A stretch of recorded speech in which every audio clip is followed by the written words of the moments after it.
यह तो बहुत पुरानी बात है, बहुत पुराने राजाओं के जमाने की।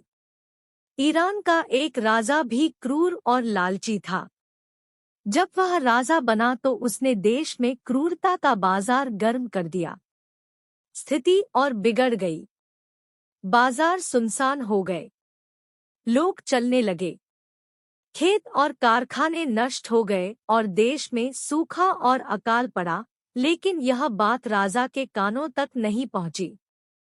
राजा भी कम बुद्धिमान था। वह सोचता था कि उसकी शक्ति और अधिकार कभी कम नहीं होंगे, वह इसी तरह संसार का आनंद लेता रहेगा। शिकार करना भी राजाओं के विभिन्न शौक में शामिल है।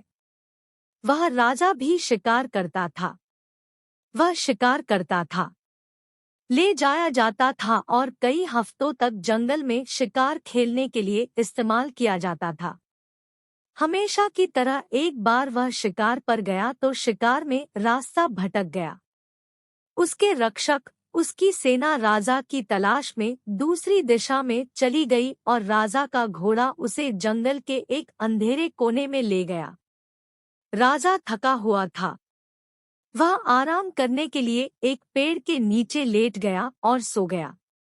राजा ने नींद के दौरान अपनी सांस को उखड़ता हुआ पाया।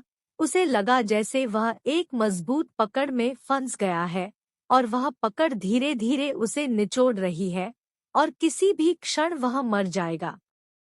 उसने हांफते हुए अपनी आंखें खोली, तब उसने एक बहुत ही डरावना दृश्य देखा। राजा को एक विशाल अजगर ने पकड़ रखा था। अजगर राजा के पूरे शरीर पर लिपटा हुआ था और अजगर उसके मुंह के करीब था। लेकिन अजगर के दांत उड़ रहे थे और राजा बार बार महसूस कर रहा था कि अजगर के नुकीले उसके गालों, उसके माथे, उसके होठों पर आ रहे हैं। राजा के प्राण निकल गए। वह अपने सामने अपना अंतिम समय देख रहा था।